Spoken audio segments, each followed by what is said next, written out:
नमस्कार दोस्तों, आज हम एक ऐसी भूतिया कहानी के बारे में बात करने जा रहे हैं जिसे सुनकर आपके भी रोंगटे खड़े हो जाएंगे। तो कहानी में अंत तक बने रहिए।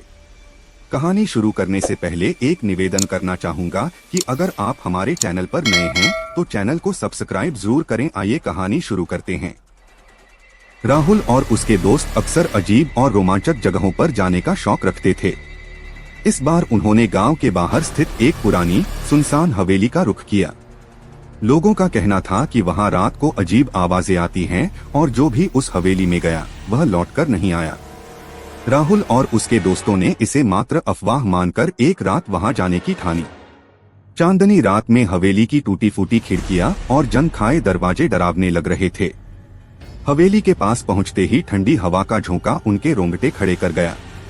वे अंदर घुसे तो चारों तरफ धूल और मकड़ियों के जाले थे। पुराने फर्नीचर और दीवारों पर फैली दरारें इस जगह की वीरानी बयां कर रही थीं। अचानक एक कमरे से हल्की हंसी की आवाज आई। सभी के दिलों की धड़कनें तेज हो गईं। राहुल ने सबसे साहस दिखाते हुए कहा, चलो देखते हैं। कमरे में घुसते ही उनकी आंखें खुली की खुली रह गईं। एक पुरानी झूला कुर्सी खुद ब खुद हिल रही थी।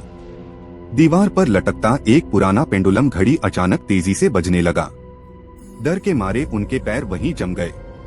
तभी एक परछाई दीवार से उभरी और बोली, तुम्हारी यह गलती तुम्हें महंगी पड़ेगी। सभी चीखते हुए भागने लगे, लेकिन हवेली के दरवाजे अपने आप बंद हो गए। कमरे की रोशनी झपकने लगी और एक पुराने अलमारी के पीछे से किसी के खून से सने पंजों के निशान उभरने लगे। राहुल ने हिम्मत करके अलमारी खोली, लेकिन वहां कुछ नहीं था। अचानक एक तेज आवाज के साथ हवेली की छत हिलने लगी। एक बूढ़ी औरत की परछाई दिखाई दी। वह चीखकर कहने लगी, यह मेरी जगह है, कोई यहाँ नहीं आ सकता। राहुल और उसके दोस्तों ने अपनी जान बचाने के लिए खिड़की तोड़कर बाहर छलांग लगाई। किसी तरह उन्होंने अपनी जान बचाई।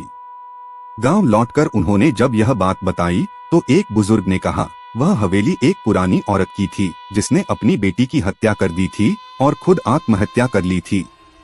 तब से उसकी आत्मा वहां भटक रही है। उस घटना के बाद राहुल और उसके दोस्तों ने कभी भी उस हवेली का नाम नहीं लिया, लेकिन उनकी आंखों में उस रात का डर हमेशा झलकता था।